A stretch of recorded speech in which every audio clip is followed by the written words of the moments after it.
ধর্মীয় অঙ্গনে আবারও চাঞ্চল্য সৃষ্টি করেছে এক বীভৎস ঘটনা। মৃত এক আধ্যাত্মিক সাধকের মাজার ভেঙে ফেলে এবং আগুনে পুড়িয়ে দেয় একদল ওহাবি মতাদর্শী মোল্লা।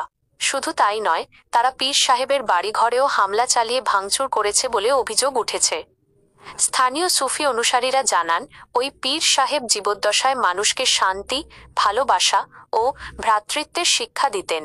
তার মৃত্যু পরেও ভক্তরা নিয়মিত মাজারে গিয়ে দোয়া ফাতেহা পড়তেন। কিন্তু চরমপন্থী ওহাবি গোষ্ঠী মাজারকে শিরক বলে আখ্যা দিয়ে দীর্ঘদিন ধরে এর বিরুদ্ধে উস্কানি ছড়াচ্ছিল।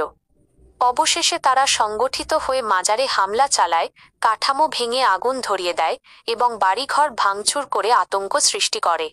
এ ঘটনার পর সুফিবাদপন্থী মানুষের মধ্যে তীব্র ক্ষোভ ছড়িয়ে পড়ে। তারা বলেন, যারা মৃত সাধকের প্রতি এমন অবমাননা করে তারা ইসলামের ভাবমূর্তিকে কলঙ্কিত করছে। ধর্মের নামে চরম সহিংসতা ছড়ানো কখনোই ইসলাম সমর্থন করে না।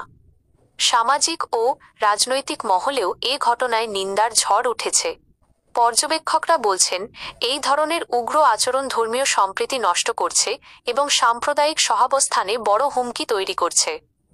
আইন শৃঙ্খলা বাহিনী ঘটনাস্থল পরিদর্শন করেছে এবং দোষীদের চিহ্নিত করার চেষ্টা চলছে বলে জানা গেছে। সুফি অনুসারীরা সরকারের কাছে দ্রুত পদক্ষেপ নেওয়ার জোর দাবি জানিয়েছেন, যেন অপরাধীদের বিচারের আওতায় এনে ভবিষ্যতে আর কোনো সাধকের মাজার বা ভক্তদের উপর এ ধরনের বর্বরতা চালানো না হয়।